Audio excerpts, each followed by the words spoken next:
A magia foi feita por George Russell ao conquistar a pole position em Singapura.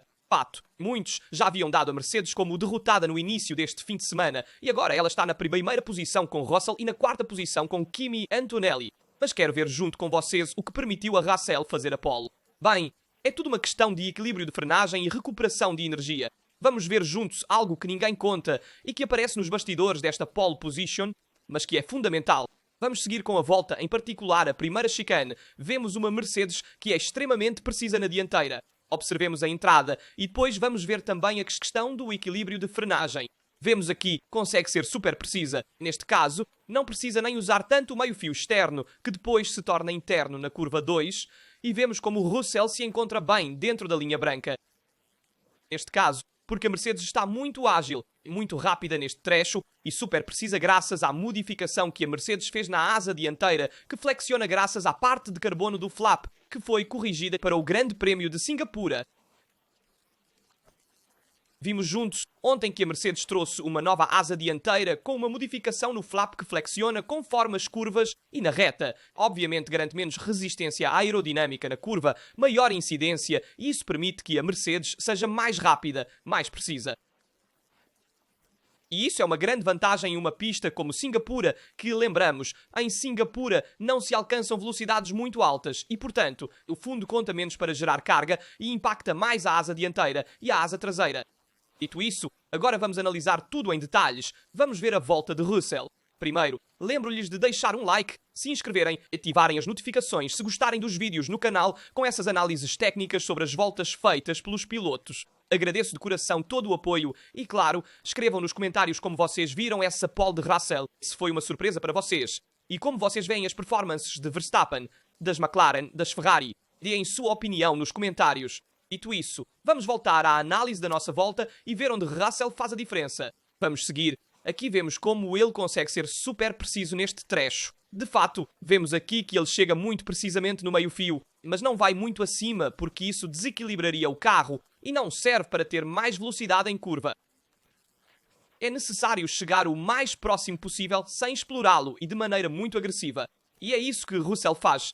Vamos seguir agora que vou mostrar a questão do equilíbrio de frenagem, muito importante. Neste caso, Russell sai muito bem, consegue acelerar rapidamente. Vejam aqui que ele está com o volante reto, consegue sair bem, ter uma boa tração na saída da curva e chegamos aqui. Vemos aqui que está escrito 58.4.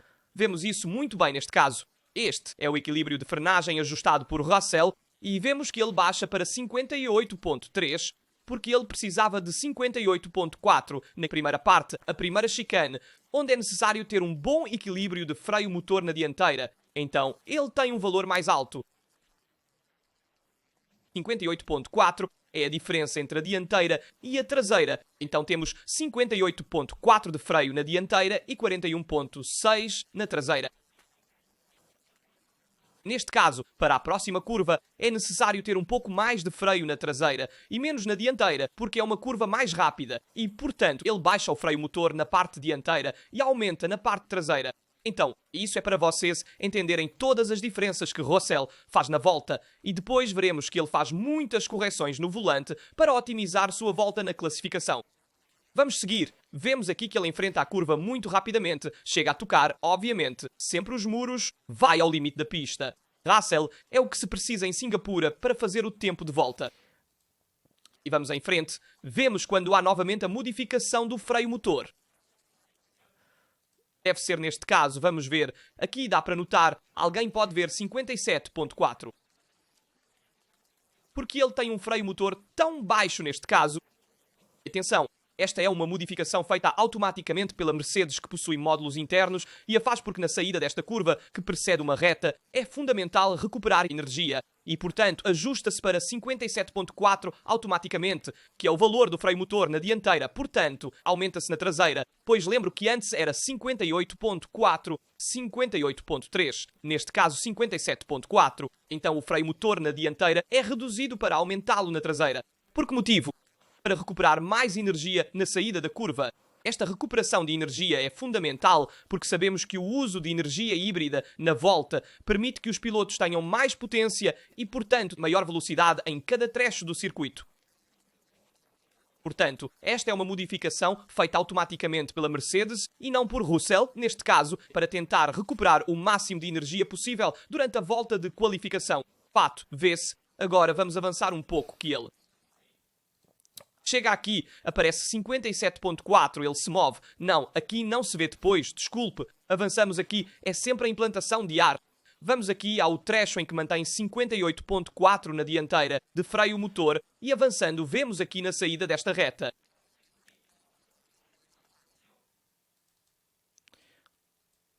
Aqui você vê que está a 57.3, ele aumenta para 57.4 e depois muda a tela e vai para 58.4 para o freio motor dianteiro.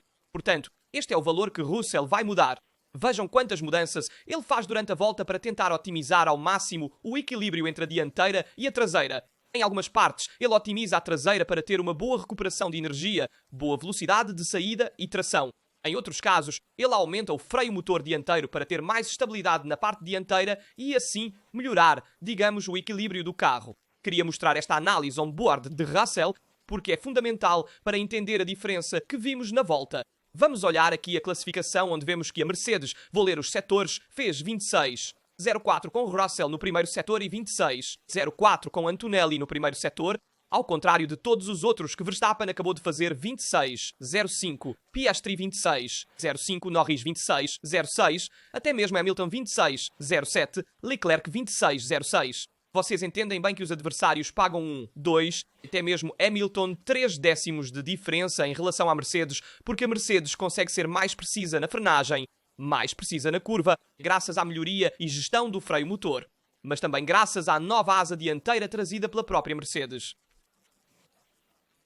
E isso entendemos graças à volta on-board. Portanto, pole position de Russell já dissemos que era esperada, mas quero repetir com uma grande volta, porque fez uma volta incrível na primeira tentativa no QQ3 e a repetiu na segunda tentativa no Q3, melhorando. Ou seja, incrível, grande Russell e uma grande volta também de Kimi. Porque com a Mercedes ninguém esperava um Kimi tão forte, ninguém esperava uma Mercedes tão forte e, no entanto, vimos aqui, deixo-vos ver, por exemplo, Kimi, vimos uma excelente Mercedes neste fim de semana graças à modificação, deixo-vos ver nesta tela, da asa dianteira que dissemos ontem que foi modificada pela Mercedes para melhorar o desempenho e fizeram um estudo cuidadoso para tentar flexionar o carbono dentro dos limites da federação. E este é o resultado que vimos de um estudo que certamente durou semanas, meses para a Mercedes. Não é um estudo que acontece do dia para a noite. Eles trouxeram essa atualização para Singapura.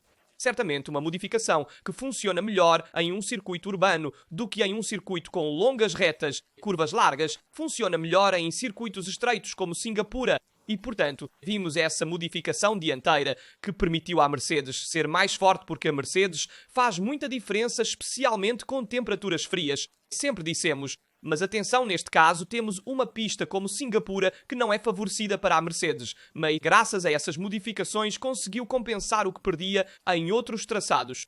Porquê? O que estava perdendo? A Mercedes estava muito subestressante. Neste caso, vimos também no on-board de Russell. Era uma Mercedes tudo menos subestressante, era muito precisa na trajetória e é isso que beneficia os pilotos em circuitos urbanos. Neste caso, vimos com Russell e também com o próprio Kimi Antonelli, que fez um excelente quarto tempo a 3 décimos de Russell e um excelente primeiro setor. Gostaria de dizer que ele perdeu um pouco no segundo e também no terceiro setor, mas ainda assim fez um bom trabalho. Devo dizer que a principal diferença que Russell fez foi ao tocar em cada muro, correndo riscos impressionantes mas calculados. Porque quando você toca o muro e sai com mais velocidade, é um risco calculado. Ou seja, você vai ao limite, mas sabe que está aproveitando toda a pista, cada centímetro disponível, enquanto, por exemplo, a Ferrari vai e toca o muro. Deixo-vos ver, por exemplo, nesta imagem aqui de Leclerc neste onboard. Neste caso, não é um toque no muro intencional de Leclerc. É um toque no muro que você não consegue ficar dentro dos limites da pista. É uma coisa diferente. Quando você chega tão pressionado a tocar o muro, não é tão intencional e, portanto, você também perde desempenho neste caso e também perde tempo na volta. Portanto, isso para dizer que a Mercedes, que era a mais subestimada no início deste fim de semana, como o próprio Leclerc havia dito. Não estaremos na disputa pela vitória em que em Singapura provavelmente não venceremos uma corrida até o final do ano. Mas uma certeza nós temos. Estaremos à frente da Mercedes e isso não se concretizou. Melhor não se comprometer antes dos finais de semana de corrida, em geral, no que diz respeito à Ferrari. Dito isso, a Mercedes conseguiu melhorar nesse aspecto, sendo mais precisa, menos substerçante. Onde, por outro lado, a Ferrari teve dificuldades.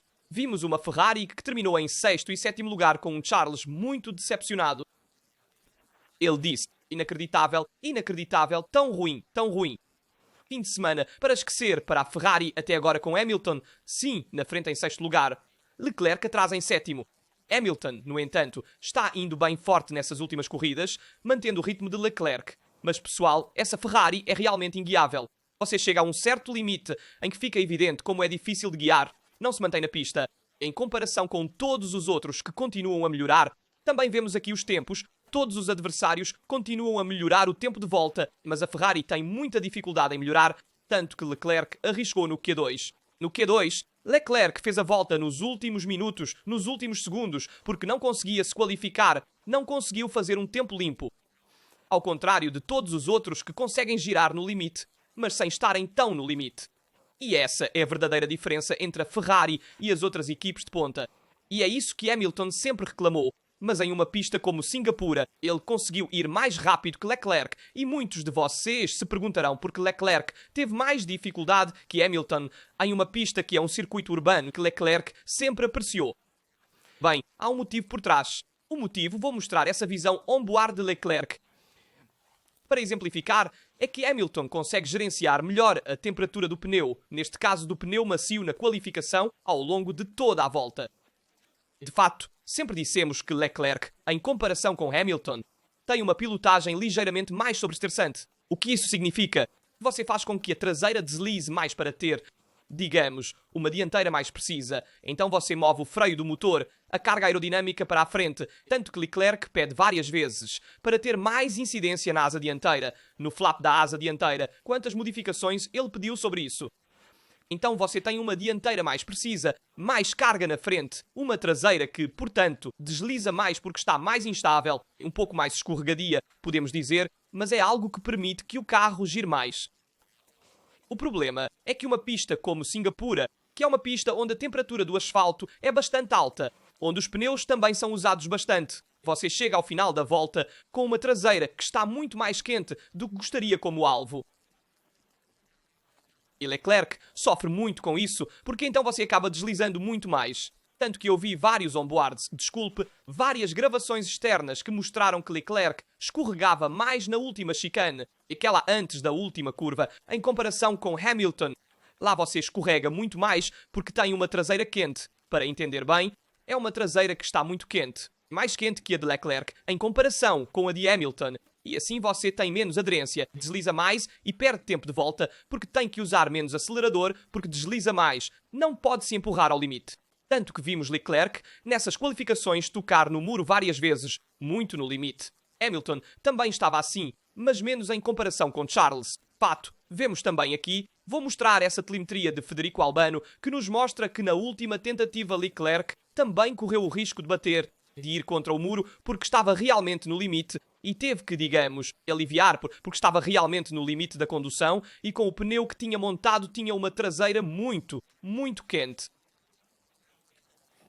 Ele estava deslizando muito na pista. Então, esse é um detalhe que vimos. E aí vimos então Leclerc e Hamilton ambos muito no limite.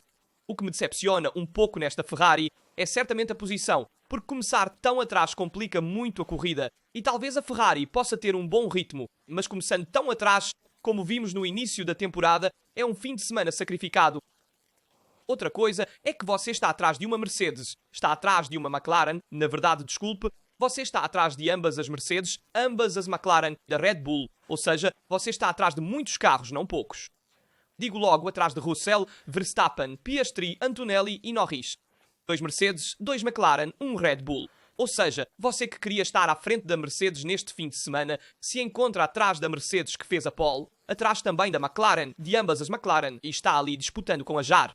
Porque em termos de distâncias, note que Leclerc está mais próximo de Jar do que de Norris, por exemplo. Ou seja, Entendam bem que a Ferrari está mais próxima da parte alta do top 10 do que da parte baixa do top 10, que é a que realmente conta. E isso é um dado alarmante, ver uma Ferrari tão em dificuldade, especialmente depois que a sexta-feira foi ruim. Nesse caso, não muito bem. Os treinos livres não foram tão mal, já havia alguém cantando vitória. Portanto, atenção que a Ferrari se mostrou novamente em dificuldade e bastante. Tenho que dar meus parabéns ao Kimi, que sempre foi demonizado nesta, digamos, primeira parte da temporada e desde a pausa de verão em diante está mostrando uma grande maturidade e também uma grande velocidade e nos momentos que importam consegue fazer a diferença. Portanto, parabéns ao Kimi, pessoal, porque chegar a 0,3 de um Russell, que hoje estava espacial, muito rápido, e ainda chegar à frente de Norris, que é um piloto que está disputando o Mundial, bem, é muita coisa. Portanto, Kimi, que sempre foi destruído até pelos meios de comunicação italianos, não apenas no exterior, agora obviamente temos que dar-lhe crédito. E eu sempre o defendi. Vocês sabem bem. Porque é um piloto que precisa crescer, é jovem, precisa ganhar experiência e está fazendo isso em um circuito onde nunca pilotou Singapura bem. Poxa, foi muito bem, foi muito bem. Então, parabéns ao Kimi, que está indo muito bem. É preciso falar também sobre a questão do Verstappen, que reclamou com a McLaren, que estava voltando para os boxes. E queria falar também daquela situação ali, muito interessante. Vou colocar a classificação de fundo, que podemos colocar esta também, vá lá. Coloco esta imagem aqui, que era praticamente após as qualificações. Vimos Russell, Verstappen e Piastri comentarem, digamos, as qualificações que acabaram de acontecer. Aliás, um trio muito feliz, porque Russell consegue colocá-la na pole com uma Mercedes que nem esperava chegar à pole aqui em Singapura, em uma pista que, aliás, para Russell não é tão amigável, e depois vemos o porquê. Verstappen em segundo, ainda assim, à frente das McLaren, então está disputando o título contra eles, se quisermos, então é muita coisa para ele. E em terceiro Piastri, que ainda assim está à frente de seus companheiros de equipe, então ele está feliz. Dito isso, Verstappen disse, eu errei na última chicane, mas também havia uma McLaren muito lenta à frente, e não era Piastri, referindo-se a Norris. Portanto, ele reclamou um pouco daquela McLaren que estava voltando para os boxes. Mas também vimos nos on-board várias vezes. Não era tanto um problema da McLaren, mas mais um problema de Verstappen que errou na última chicane. Então eu queria dizer isso. Portanto, Verstappen faz um pouco esse joguinho sempre de colocar pressão mental nos adversários.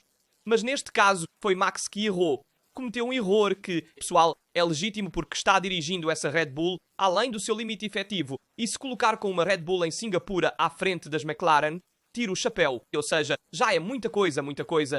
Portanto, vamos rever a classificação por um momento. Vemos que Verstappen conseguiu chegar a menos de 0,02 segundos de Russell e Piastri tomou 0,136 de Russell. Portanto, uma diferença importante em relação à McLaren, que era favorita aqui em Singapura. Antonelli chegou muito perto, quase ultrapassando, então uma Mercedes claramente superior à McLaren e um Norris que mais uma vez, pessoal, Norris, o que queremos dizer mais uma vez em quinto, o último dos pilotos que importam lá na frente, que estão disputando o título, ou seja, Verstappen e Piastri, com a Mercedes, que fez isso aqui em Singapura. Portanto, um Norris que, mais uma vez, sinceramente, decepcionou porque ele deveria estar aqui, neste trio aqui. Você não pode se dar ao luxo, com a McLaren, de não chegar entre os três primeiros, especialmente em uma pista como Singapura, que deveria ser favorita. Para a McLaren, no entanto, não a vimos tão favorecida. Enfim, um Norris que mais uma vez decepcionou e é realmente uma pena. Dito isso, vou mostrar também, vamos ver as declarações de Leclerc rapidamente. Estou zangado. Sim, estou. Foi difícil o fim de semana todo. Os treinos livres foram bem, fizemos algumas mudanças e pioraram o carro. Explicação. Se uma equipe como a Mercedes, que deveria sofrer com o calor, faz a pole position, não há desculpas. E esta é um pouco a explicação que dissemos antes. Uma Mercedes que modificou o ajuste de seu carro, trouxe uma nova na frente e com o calor encontrou novamente aderência e sensação de menos substerço, especialmente em curvas. Sobre as mudanças que a Ferrari fez, vemos rapidamente que já tínhamos visto ontem, mas vou mostrar novamente. Basicamente fez uma mudança na asa traseira, aqui está, e também na beam wing. Vamos ver juntos. Esta é a asa traseira de Leclerc acima, a de Hamilton abaixo. Vemos que Hamilton está ligeiramente mais carregado em comparação com Leclerc, como sempre, para tentar ter mais aderência na traseira. Aqui também a mudança na beam wing, uma beam wing mais leve no carro de Leclerc, em comparação com a de Hamilton, um pouco mais pesada. Então mudanças que para Leclerc não funcionaram, para Hamilton talvez um pouco mais. Mas a realidade é que você pode mudar a beam wing, pode mudar a asa dianteira, traseira nesta Ferrari, mas não há desempenho, não é dirigível, ou seja, é imensamente difícil dirigir este carro, e especialmente levá-lo ao limite. Então, bom, vamos fazer uma pequena pausa. Ok, também falamos sobre a asa traseira. Aqui vou mostrar a asa dianteira. Desculpem, vou mostrar a da Red Bull modificada com um flap maior da asa dianteira que garante mais incidência, portanto, na frente, maior aderência na frente e, portanto, melhor dirigibilidade, se quisermos. E isso certamente ajudou Verstappen neste fim de semana. Vou mostrar também aqui. A Ferrari fez o mesmo tempo nos treinos livres 4, nos treinos livres 3 de 2024 e nos treinos livres 3 de 2025. Leclerc 1359 e 1359 para Hamilton, sintoma de que a Ferrari não cresceu, ao contrário de todos os outros. E vamos ver o que eu dizia antes também sobre Russell, rapidamente, 2023 no muro, 2024 no muro, 2025 no muro, mas agora parte da pole. Então veremos como vai a corrida, mas Singapura não foi tão positiva para Russell nos últimos anos. Última coisa, vamos comentar também a falta de ação adicional, podemos dizer, de Hamilton. Hamilton, que, digamos, acelerou, podemos dizer, não respeitou a bandeira vermelha após passar nos treinos de 3 a 3. Vou fazer um resumo. Lawson bateu novamente no muro depois que viram ontem que já tinha batido. Aconteceu novamente nos treinos de 3 a 3. Havia bandeira vermelha. Hamilton passou por Lawson, desacelerando, depois de ultrapassá-lo acelerou e, portanto, não respeitou a bandeira vermelha. Há de se dizer que, no entanto, ele não recebeu a penalidade porque respeitou o Delta Team imposto pela Federação, então permaneceu dentro do limite no final, parecia que tinha ido mais rápido e acelerado. Também se viu no onboard que Hamilton parecia não respeitar a bandeira vermelha, apesar de haver painéis vermelhos por toda parte. Muitos disseram: como é possível que um 7 vezes campeão mundial, com tanta experiência como Hamilton, não diminua a velocidade quando há bandeira vermelha? Também há de se dizer que muitos relataram que Ricardo Adami disse empurre, pressione, até a entrada do pit lane. Um tino radio que ouvimos com atraso, porque ouvimos quando Hamilton já estava entrando no pit lane, mas que provavelmente lhe foi dito antes e Hamilton entendeu que poderia acelerar quando ainda havia bandeira vermelha. Portanto, ainda uma situação um pouco confusa.